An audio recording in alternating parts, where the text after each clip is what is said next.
Welcome to Module 6.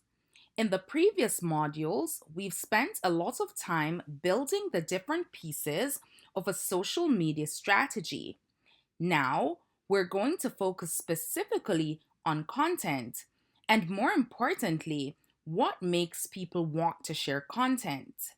In this lecture, we'll look at why social sharing matters, some of the reasons people choose to share content, and the characteristics that can make content more shareable. As we go through the lecture, I want you to think beyond simply getting likes or views. Our focus is on creating content that provides enough value that someone is willing to pass it along to someone else.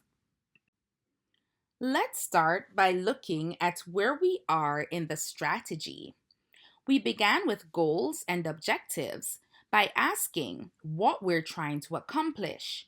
We looked at media strategy and how we reach people.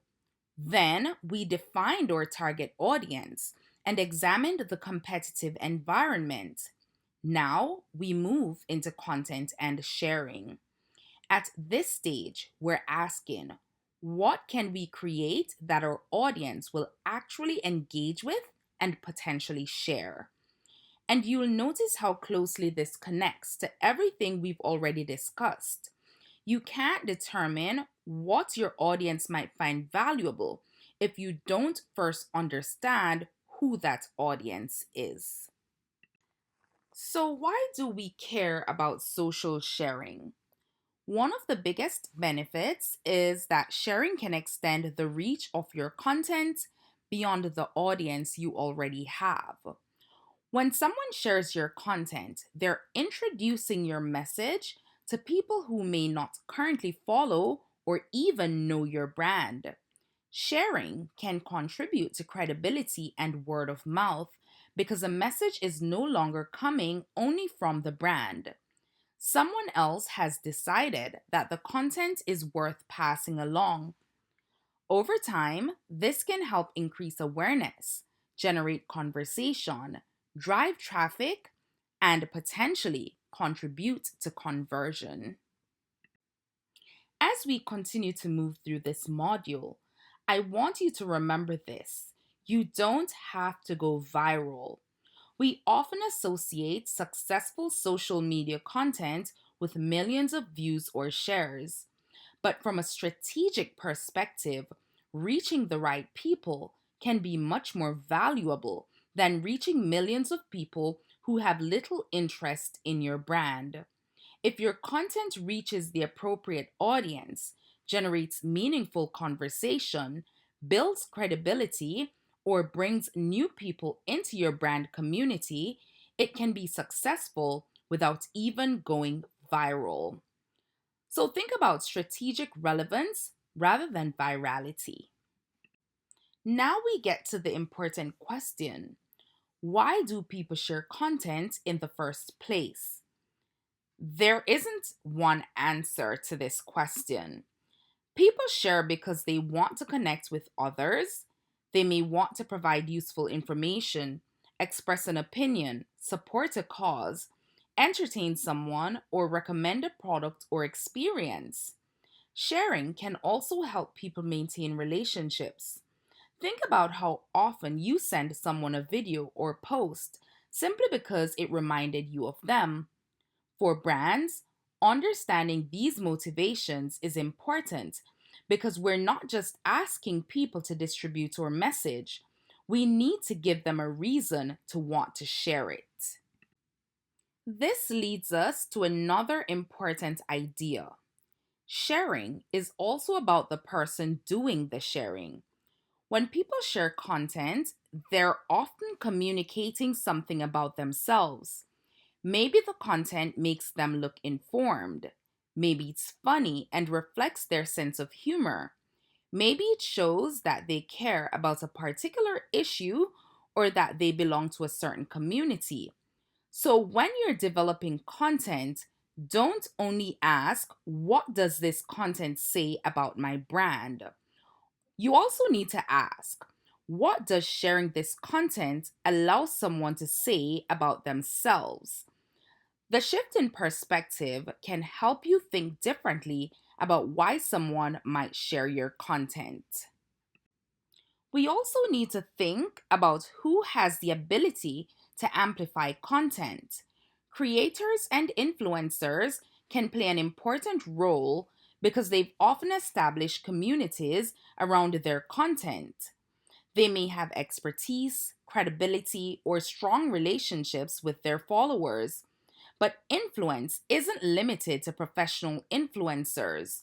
Your customers, fans, and brand advocates can also influence others through recommendations, reviews, conversations, and everyday sharing. So don't make the mistake of thinking that influence is determined only by follower count. A recommendation from someone you trust can sometimes be much more persuasive than a post from someone with millions of followers. Of course, none of this matters if people never notice the content. Before someone can share your message, several things have to happen. First, they have to notice it. Then, they have to process or understand it. Next, they have to find some kind of value in it. And finally, they have to decide whether to act, which could mean liking, commenting, saving, clicking, or sharing. Social media users encounter an enormous amount of information, so getting someone's attention is one of the first challenges your content has to overcome. One way of attracting attention is through curiosity. The information gap theory of curiosity suggests that curiosity can emerge when people recognize a gap between what they currently know and what they want to know. You can see this principle at work in social media content all the time. A question, a teaser, unexpected piece of information, partial reveal, or the beginning of a story can make someone want to continue because they want to close that information gap. The important thing is that we're creating a legitimate reason for the audience to want more information. And that's where we need to distinguish strategic curiosity from clickbait. Strategic curiosity creates interest, but the content ultimately delivers what it promised. Clickbait often relies on exaggeration or misleading language simply to generate a click. You may get someone's attention once that way, but you can also damage the audience's trust in the brand. So, yes, we want to create curiosity, but we don't want to sacrifice credibility to get attention. Your content should ultimately deliver on the promise that attracted the audience in the first place. Once you've created something worth sharing, don't make the audience work unnecessarily hard to share it. This is where we think about reducing friction. Your content should work well on mobile devices, links should work, calls to action should be clear, and the content should be appropriate for the platform where it's being published. Accessibility matters here as well. If people can't easily consume the content, they're less likely to engage with it or share it. You can also test different approaches. A B testing, for example, can help you determine whether one headline, call to action, image, or format performs better than another. But even perfectly designed content isn't necessarily shareable if it isn't relevant. This is why the audience research we completed earlier in the course matters so much. Ask yourself, does this content address something my audience actually cares about? Does it solve a problem, answer a question, entertain them, or connect with an interest or value? You also need to consider whether the content makes sense for the platform. So the formula here is relatively simple. Great content combined with audience relevance gives us greater sharing potential. We also have to acknowledge that some topics are naturally easier to make shareable than others. Entertainment, travel, food, fashion, sports, and certain lifestyle topics may naturally lend themselves to highly visual or emotional content. Other products and services may require more creativity, but that doesn't mean they can't produce shareable content. Instead of asking, is my product interesting enough to share? Ask, what can I create around this product that provides enough value for someone to want to share it? Sometimes the value isn't the product itself, it might be education, humor, usefulness, inspiration, or storytelling surrounding the product. So now, let's unpack some characteristics that can increase the sharing potential of content.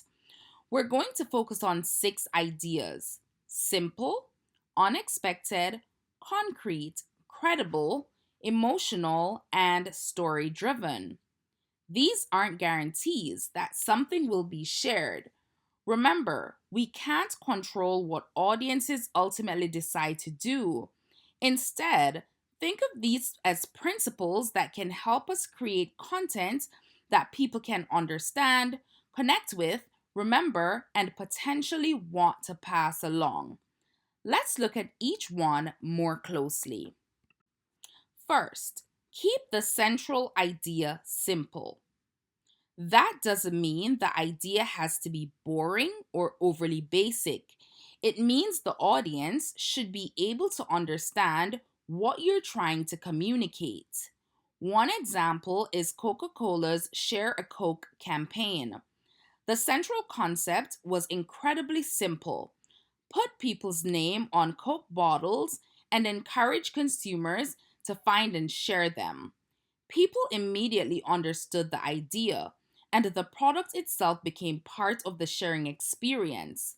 So remember, simple doesn't mean boring, it means clear. Two additional characteristics are unexpected and concrete. Unexpected content can interrupt our expectations. Something surprising, unusual, or presented from a different perspective may cause us to pay attention. But surprise for the sake of surprise isn't enough. It still needs to connect to the message. Content should also be concrete. Rather than relying on abstract ideas, give people something they can visualize or understand easily. Specific examples, demonstrations, strong visuals, before and after comparisons, and real world applications can make a message more tangible and memorable. Next is credibility. When developing content, ask yourself, why should the audience believe this? Credibility might come from evidence, expertise, demonstrations, customer experiences, reviews, transparent sourcing, or other forms of social proof. This has become increasingly important because audiences are navigating a digital environment filled with sponsored content, misinformation, heavily edited material, and AI generated content. If your content makes a claim, you should be able to support that claim. Getting attention is important, but maintaining the audience's trust is even more important. Emotion is another powerful component of shareable content. Content can make people laugh, feel inspired, experience nostalgia, empathize with someone, feel surprised, or experience a sense of belonging. And when content creates an emotional response, people may be more motivated to engage with it or pass it along. But there's an important distinction here. We're not trying to manipulate people simply to generate engagement. The emotion should make sense for the brand, the audience, and the message. Stories can bring many of these ideas together. A story gives information context. It can help people understand something, relate it to their own experience, remember it, and develop an emotional connection to it. That's one reason storytelling is so widely used in advertising and social media. Instead of simply telling audiences what a product does, a story can show them where the product fits into someone's life or experience. And when developing content, ask yourself, what story is the audience being invited into? Now we come to one of the most important points in this lecture. You cannot control sharing.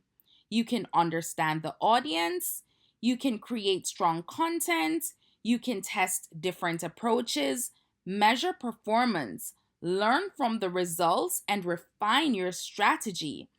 All of those things can increase the likelihood that people will share, but ultimately, the audience will decide. That's why social media strategy is an ongoing process. We create, observe what happens, learn from audience behavior, and use those insights to improve what we do next. All right, so what we've learned: content with strong sharing potential gets attention. It provides value, it's relevant to the audience, it's easy to share, maintains credibility, creates an emotional connection when appropriate, and often tells a meaningful story. But the most important idea I want you to take away from this module is: don't create content simply because you want people to share it. Create content worth sharing. If the audience doesn't see value in what you've created, no tactic or platform feature can force meaningful sharing. Here you'll see that I've included several of the key sources that inform the concepts discussed in this lecture, including research on curiosity and work examining why certain ideas and content are more likely to spread and remain memorable. As you apply these concepts, remember that platforms and content formats will continue to change. What is popular on social media today may look very different a few years from now. The underlying strategic questions, however, remain important. Who is my audience? What do they value? Why would this content matter to them? And what would give them a reason to share it? As you move through the remainder of the module, I want you to pay attention to the content you personally choose to share. Think about why you shared it and which of the principles from this lecture may have influenced that decision.